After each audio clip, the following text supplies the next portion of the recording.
just looking at the broader, like what's going on in crypto, for example, Kraken. Have you been following is there a crackdown on the centralized staking? Is that good for the trustless protocols? What do you think about that? I mean, it's sort of, well, it's dangerous because now most people like it's so because we come from like a baby, like we keep talking about boomers here, but like because we come from this baby boomer sort of world.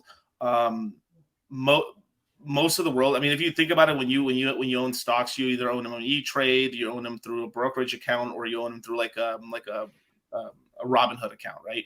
You don't really own the stock. The company itself or the clearinghouse controls the stock for you, but you still have it on your paper. That's how people think. So there's kind of a sort of a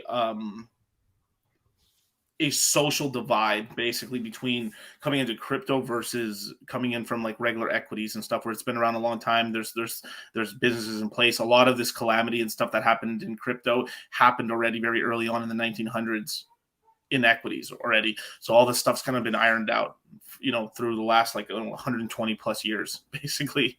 I mean, about 100 years actually, since the 1920s. So what's going on is, if I think it's like at one point it's really good that get rid of all these staking things so people hold their own keys.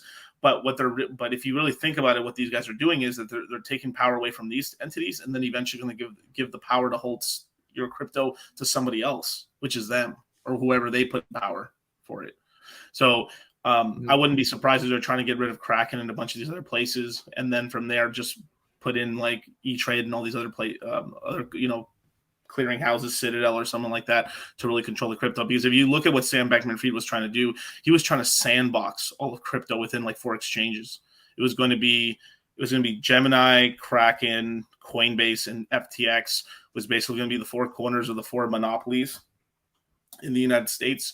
And basically, if you wanted to DeFi, you had a DeFi within their ecosystem and their sandbox. That, and we escaped a crazy world. Like legitimately, we were going into like in some alternate universe, like Sam Bankman-Fried didn't get it discovered, and he was going to pass like these laws. I mean, we were talking about what $200-300 million donated to both the Republicans and the Democrats. And that's not even counting what was going to happen during the presidential election with Biden and Trump. I mean, knowing what, like, it's kind of crazy. Like Sam Bankman-Fried was pretty much the one donating money to the Democrats, and you had this other guy called Sam Troboda, which was his second in command. Which there's a video that I did on my YouTube channel, which is called, like, I think FTX sex scandal, where we kind of break down what happened in the chain of events and stuff from the beginning all the way down, and we kind of give a history lesson of what happened with FTX, and by the end, mostly Democrat, but you look into the second in command, Sam, the other Sam, he pretty much donated just slightly less to the Republicans on the low as well. And that was discovered a little bit later on. Like that, I didn't really mention it too much during the stream, but that's what I found out later on, that there was like over 100 million donated to the Republicans as well. So there's a lot of money going from crypto going over into the politicians and stuff like that. But the Sam guy, it's looking like to me he was really the guy put in place by maybe a government agency to actually run the day-to-day to make sure stuff happened where it needed to happen. Because right before everything went to shit, he basically left the company, and really it looks like he kind of got away scot-free.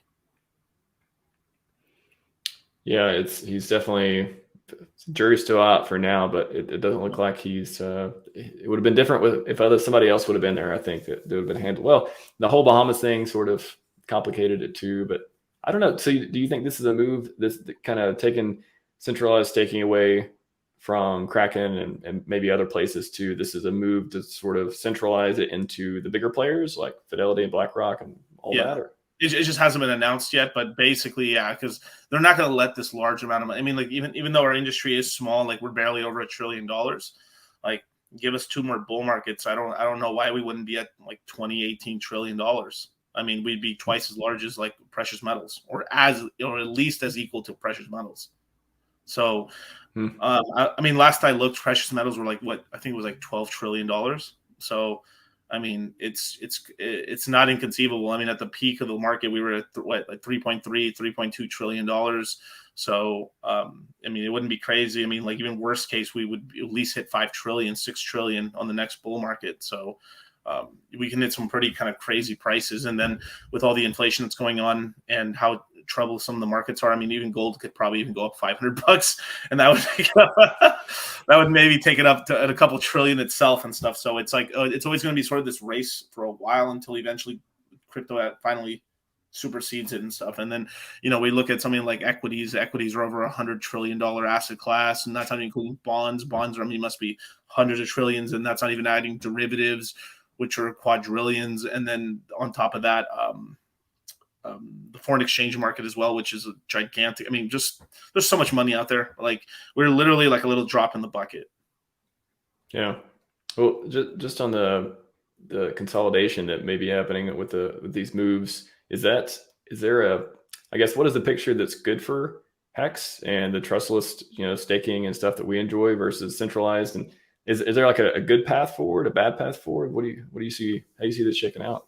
It's probably going to be somewhere in the middle. Like it's like we've already avoided the catastrophe that was going to be FTX. Like I know it's horrible what happened, but it was sort of like you know, HEX unaffected, right? Mm-hmm. No user fund. I mean, like all jokes aside, I know the HEX community was like didn't lose a penny, baby. Ain't down a cent. Yeah. Haven't lost a gway yet, right? But yeah, but it regardless or not, I felt really bad for some of these communities, because like you got to think about it. There's some assholes who are really DeFi'd out and they still trusted to put their money there. That, like, you know, they deserve that. Okay, fine. But majority of these people were just like uninitiated people who didn't know any better. And then like a lot, like I've talked to some really sophisticated, and I'm talking about very, very wealthy individuals and stuff like that. And like when I check out their whole crypto setup, they got all their money on Coinbase.